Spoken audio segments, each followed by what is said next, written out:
नमस्कार, खास कार्यक्रम विशेष में आप सभी का स्वागत है। मैं हूं प्रीति सिंह।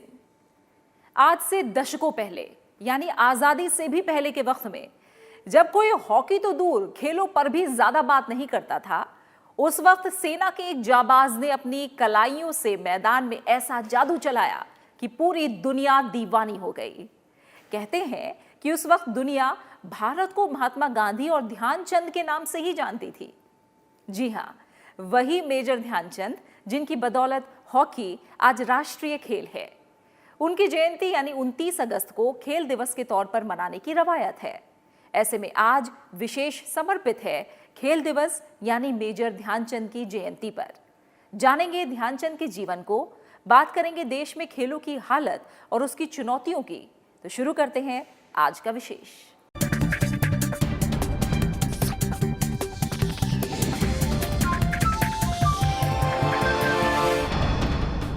खेल दिवस जिनके नाम पर मनाया जाता है, उन्हें पूरा देश हॉकी के जादूगर के नाम से जानता है। जी हां, हम बात कर रहे हैं मेजर ध्यानचंद की। शुरुआती दौर में सिर्फ नौकरी के मकसद से सेना में वो भर्ती हुए थे, लेकिन बाद में उनका जुड़ाव हॉकी से हो गया और इस खेल ने उन्हें सफलता के शिखर पर पहुंचा दिया। आइए देखते हैं मेजर ध्यानचंद की जिंदगी का सफरनामा। India score. साल 1936, जगह बर्लिन, तारीख 15 अगस्त, मौका बर्लिन ओलंपिक पुरुष हॉकी का फाइनल मुकाबला। हॉकी स्टिक से गेंद को दूसरे खिलाड़ियों से छीनकर आगे बढ़ते ये हैं हॉकी के युग पुरुष मेजर ध्यानचंद। भारतीय टीम ने इस मैच को 8-1 से जीता और ओलंपिक में तीसरा स्वर्ण पदक हासिल किया।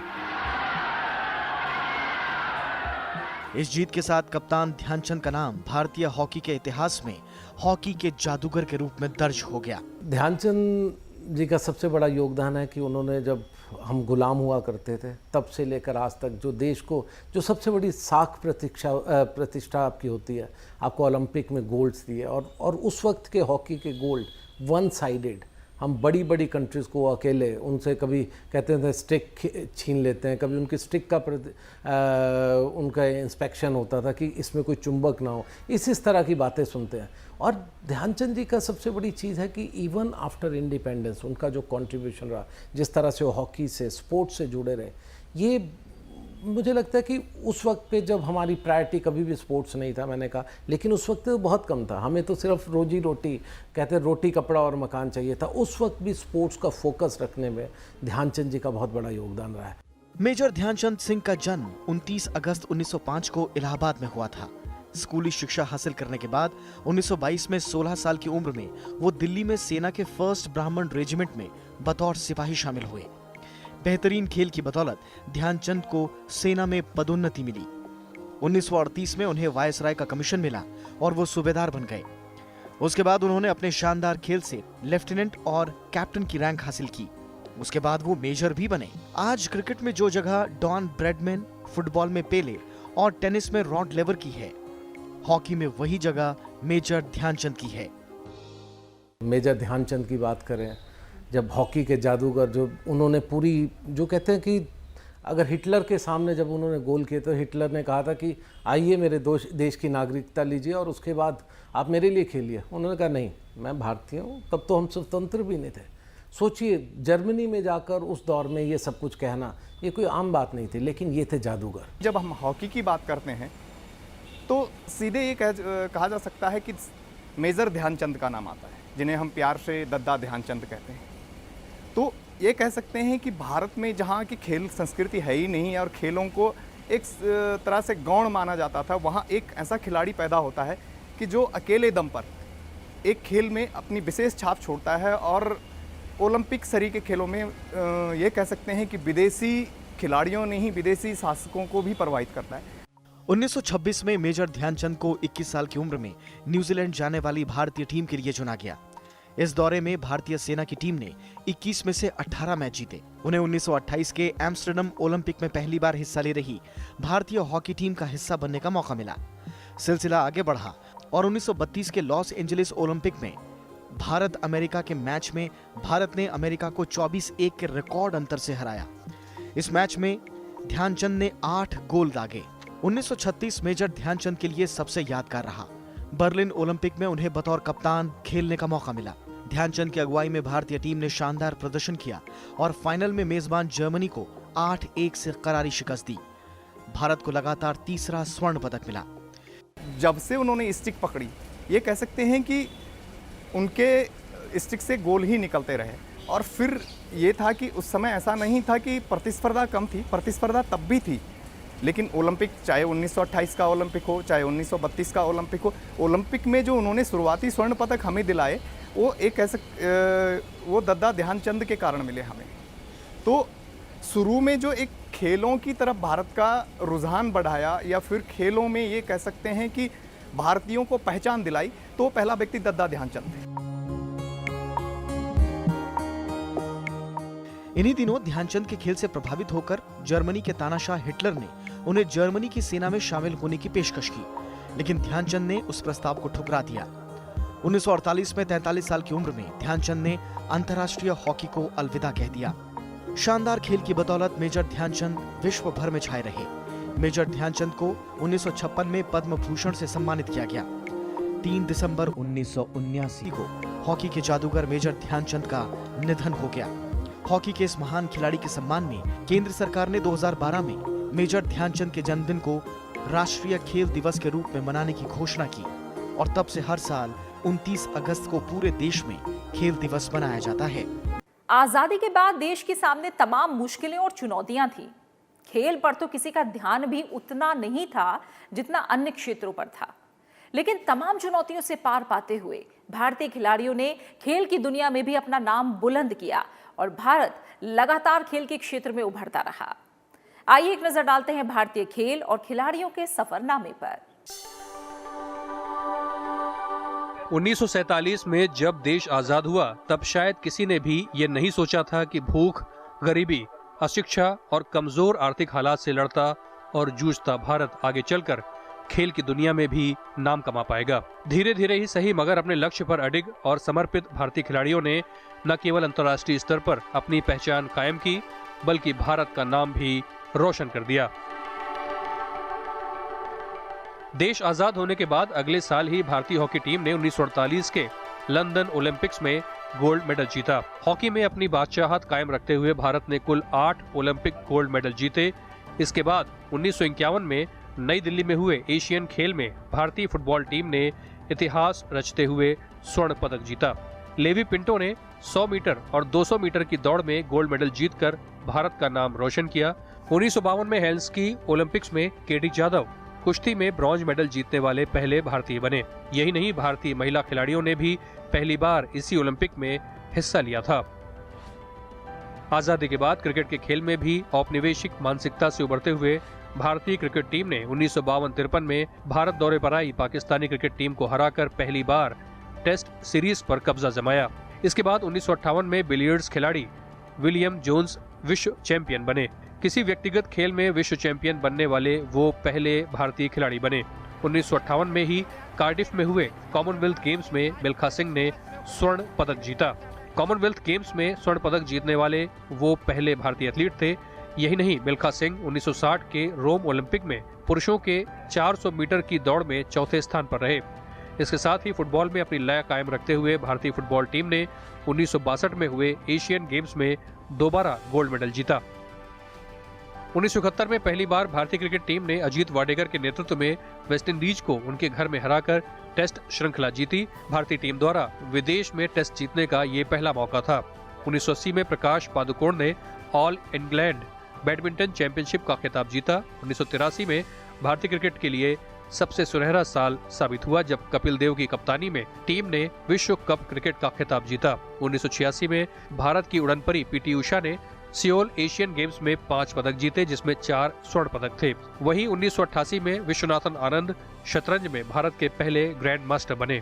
1996 में अंतर्राष्ट्रीय स्तर पर लॉन टेनिस में अपनी पहचान बनाते हुए भारत के लिएंडर पेस ने अटलांटा ओलंपिक्स में ब्रॉन्ज मेडल जीता। अगले ही साल 1997 में Mahesh Bhupathi mix French open जीतकर ग्रैंड स्लैम जीतने वाले पहले भारतीय लॉन टेनिस खिलाड़ी बने। यही नहीं, साल 2000 में सिडनी ओलंपिक में कर्णम मल्लेश्वरी ने वेट लिफ्टिंग में ब्रॉन्ज मेडल जीतकर इतिहास रच दिया।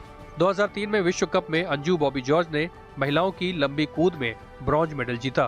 वहीं 2004 के ओलंपिक खेल में वर्तमान खेल मंत्री colonel Rajyavardhan Singh Rathore double trap shooting में सिल्वर मेडल जीतने वाले पहले भारतीय बने।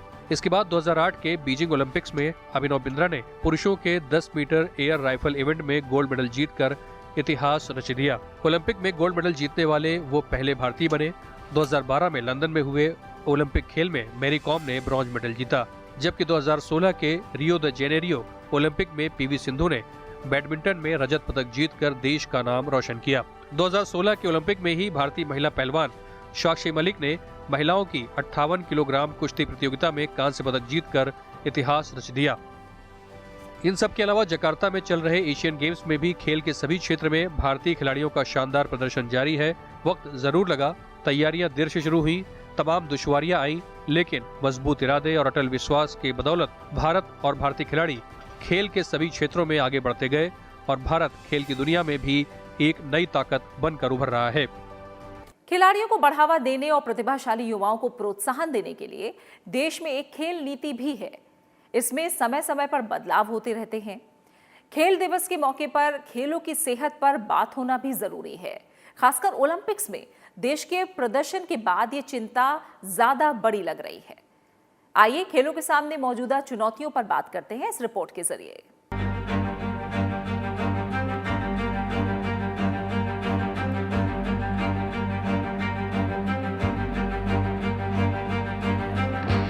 भारत में खेलों की दो दुनिया हैं। पहली दुनिया है क्रिकेट की, जिसमें कामयाबी है, ग्लैमर है और बेतहाशा शोहरत। लेकिन दूसरी दुनिया इतनी रोशनजदा नहीं है। ये स्याह दुनिया कबड्डी, दौड़, ऊंची कूद, जिम्नास्टिक्स जैसे असंख्य खेलों से भरी हुई है। आखिर एक ही देश में खेलों के बीच ये खाई क्यों है? इसकी पड़ताल करें तो कई वजहें उभरती हैं। पड़ताल से पहले देश में खेलों की मौजूदा स्थिति पर नजर दौड़ा लें। ओलंपिक खेलों के इतिहास में व्यक्तिगत स्पर्धा में देश के खाते में सिर्फ एक गोल्ड मेडल है।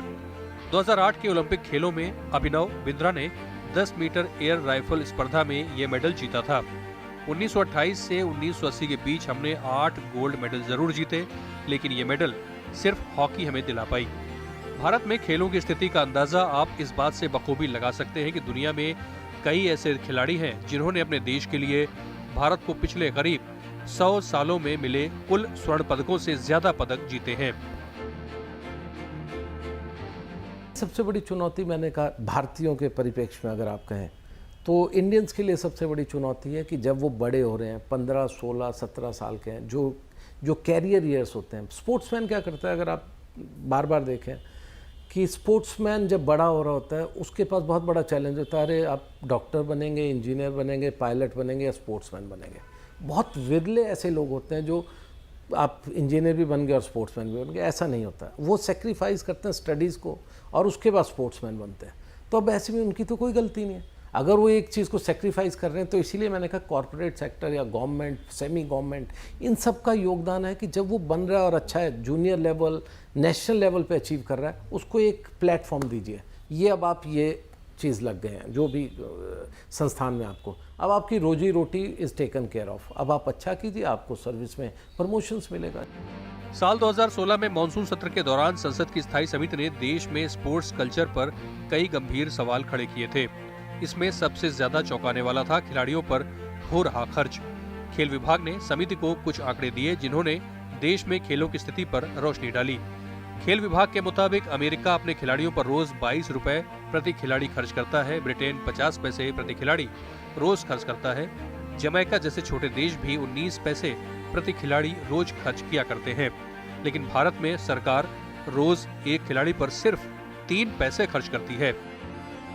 अमेरिका, चीन, जापान जैसे देशों को छोड़ भी दे तब भी दक्षिण कोरिया और यहाँ तक दुनिया के सबसे सुस्त गति की अर्थव्यवस्थाओं में से एक जमैका जैसे देश हमसे ओलंपिक पदकों में आगे रहते हैं। कारण साफ है, इन देशों का स्पोर्ट्स कल्चर। इन देशों में बचपन से ही खिलाड़ी खोजकर उन्हें सरकारी देखरेख में बड़ा किया जाता है, जबकि भारत में कमोवेश ये स्थिति उल्टी है। जानकार मानते हैं कि कच्ची उम्र में खिलाड़ियों को तराशने का जिम्मा राज्यों को दिया गया है और जब कोई खिलाड़ी अंतर्राष्ट्रीय स्पर्धा के लिए तैयार हो जाता है तब जाकर उसे केंद्रीय मदद मिलती है। खेलों में निवेश को लेकर भी भारत की स्थिति इतनी अच्छी नहीं है। संसद की स्थायी समिति कहती है कि खेलों को बढ़ावा देने से जुड़े राष्ट्रीय खेल विकास कोष यानी NSDF में खुद सार्वजनिक उपक्रम योगदान नहीं कर रहे। रिपोर्ट कहती है कि कंपनियों में CSR और NSDF को लेकर भारी भ्रम है, यानी NSDF में जाने वाला पैसा कंपनियां CSR के नाम पर खर्च कर रही हैं। समिति ने पाया कि खेलों के नाम पर सार्वजनिक क्षेत्र की कंपनियां और बैंक छोटे मोटे अंदरूनी आयोजन करके ये पैसा बहा देती है।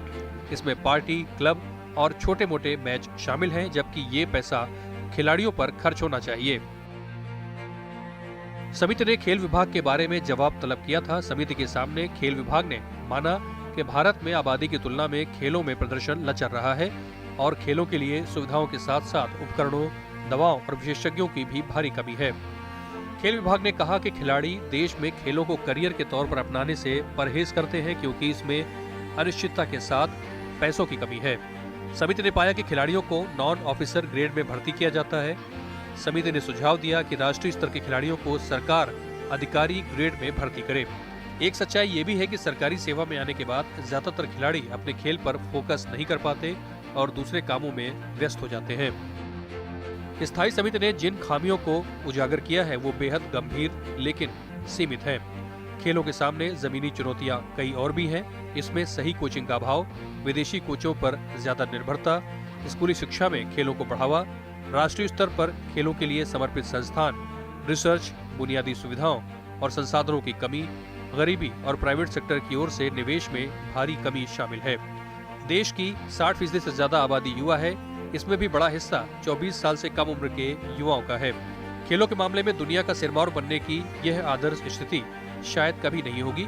यही वजह है कि मौजूदा केंद्र सरकार ने इस दिशा में काम करने के लिए कई ऐसी नीतियां बनाई हैं जिससे भारत में स्पोर्ट्स कल्चर के माहौल को सुधारा जा सके। इसमें खेलो इंडिया जैसे कार्यक्रमों की शुरुआत के अलावा खिलाड़ियों और राष्ट्रीय खेल संघों की सहायता बढ़ाना, कोचों के लिए विशेष सहायता और अवार्ड, एथलीट्स के लिए सुविधाओं में बढ़ोतरी, क्षेत्रीय खेल संघों का गठन और उन्हें मान्यता का प्रावधान जैसे कई कदम उठाए गए हैं। देश में नए खिलाड़ियों की पहचान करने और उनके निखार के लिए लगातार कई कार्यक्रम चलाए जा रहे हैं। सरकार की कोशिश है कि खिलाड़ियों को बचपन से ही खेल भावना के लिए प्रेरित करके उनके भीतर छिपे स्पोर्ट्स स्टार को बाहर निकालने की कोशिश की जाए। लेकिन ये सब मुमकिन कैसे होगा? इसके लिए हमारे देश में खेलों के विकास के लिए बनी नीतियों पर गौर करना जरूरी है।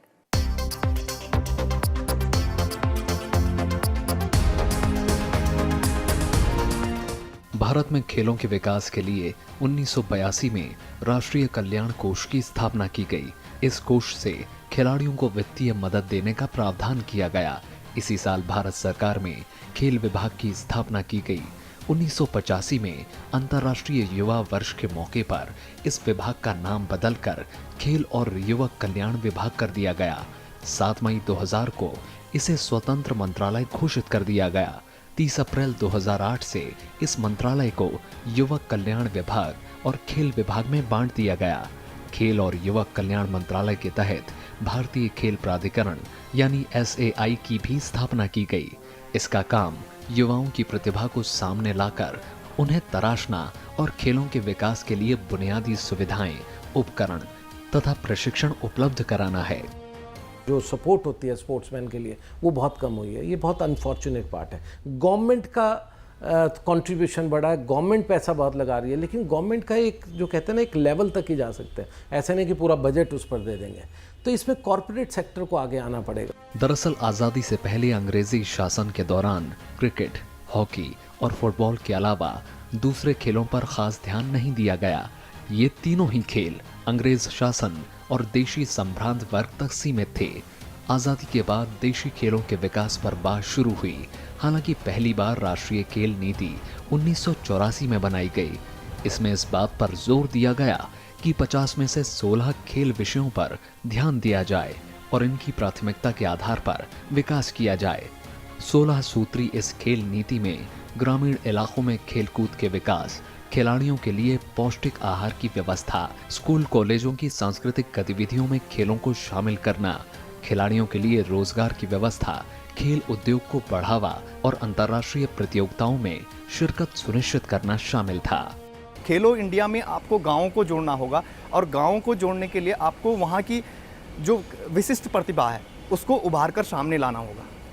शूटिंग में अभी तक एक कह सकते हैं कि बहुत महंगा खेल था, तो उसमें बड़े घरानों के लोग जुड़ते थे, लेकिन अब नहीं है, अब गाँव से भी लोग आ रहे हैं। तो हर चीज़ में, एथलेटिक्स हो, बॉक्सिंग हो, कुश्ती हो, यहाँ तक कि बैडमिंटन में भी गांव के बच्चे आ रहे हैं। तो आपको गांवों तक खेलो इंडिया ले जाना होगा। देश में खेलों के विकास और खिलाड़ियों को मदद देने के लिए केंद्र सरकार ने 2001 में नई राष्ट्रीय खेल नीति लागू की। खेलों का आधार व्यापक करना, उपलब्धियों में श्रेष्ठता लाना, संरचनात्मक ढांचे का विकास और बढ़ावा देना इसके प्राथमिक लक्ष्य हैं। इस नीति के तहत राष्ट्रीय खेल फेडरेशनों और दूसरी उपयुक्त संस्थानों को सरकारी सहायता मुहैया कराई जाती है। खेल को वैज्ञानिक और प्रशिक्षण संबंधी मजबूती प्रदान करना, खिलाड़ियों को प्रोत्साहन देना, खेलों के उत्थान में संगठित क्षेत्र की भागीदारी को बढ़ाना और जनता में खेलों के प्रति रुझान पैदा करना भी राष्ट्रीय खेल नीति का हिस्सा है। इस नीति के तहत महिलाओं, पिछड़ी जनजातियों और ग्रामीण युवाओं की भागीदारी को भी प्रोत्साहित किया जाता है। इसके बाद 2007 में सरकार ने व्यापक खेल नीति का ड्राफ्ट तैयार किया। इसमें पहले की खेल नीतियों में छूट गए बिंदुओं को शामिल करने के अलावा नए दौर की आर्थिक और अंतर्राष्ट्रीय चुनौतियों को भी शामिल किया गया। इसमें समाज के सभी वर्गों की खेल जरूरतों को पूरा करने और खेल को जीवन पद्धति के रूप में अपनाने की बात की गई। इनमें खेल और खिलाड़ियों की सेहत में कुछ सुधार जरूर हुआ है, लेकिन उम्मीद के मुताबिक प्रगति नहीं हुई। ओलंपिक जैसे आयोजनों में हम अमेरिका, रूस और चीन तो दूर, कई छोटे अफ्रीकी और एशियाई देशों से भी पीछे हैं।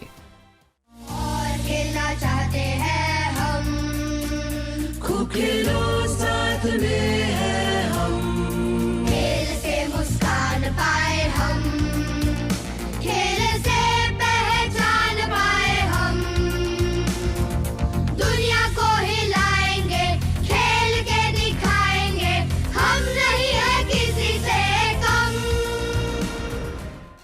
देश में खेलों को बढ़ावा देने के लिए 2017 में सरकार ने खेलो इंडिया कार्यक्रम की शुरुआत की, जिसका उद्देश्य देश भर में खिलाड़ियों को प्रशिक्षण देना है ताकि देश में खेल की स्थिति और स्तर में सुधार किया जा सके। खेलो इंडिया योजना के तहत सरकार ने साल 2017-18 से 2018-19 तक की अवधि के लिए 1756 करोड़ रुपए खर्च करने की योजना बनाई है। इस योजना के तहत प्रत्येक साल अलग अलग खेलों से 1000 खिलाड़ियों का चयन किया जाएगा। चुने हुए खिलाड़ियों को लगातार 8 सालों तक 5 लाख रुपए की आर्थिक सहायता दी जाएगी। साथ ही इसके तहत देश भर में 20 विश्वविद्यालयों को खेलों के हब के रूप में विकसित करने का लक्ष्य है। खेलो इंडिया कार्यक्रम के तहत पहला खेलो इंडिया स्कूल गेम्स का आयोजन 31 जनवरी 2018 से 8 फरवरी 2018 तक दिल्ली में किया गया, जिसमें 17 साल से कम उम्र के देश भर से आए खिलाड़ियों ने 16 खेलों में भाग लिया। सरकार की कोशिश खेलो इंडिया कार्यक्रम को व्यक्तिगत विकास, सामुदायिक विकास, आर्थिक विकास और राष्ट्रीय विकास के रूप में खेलों को मुख्य धारा से जोड़ने की है।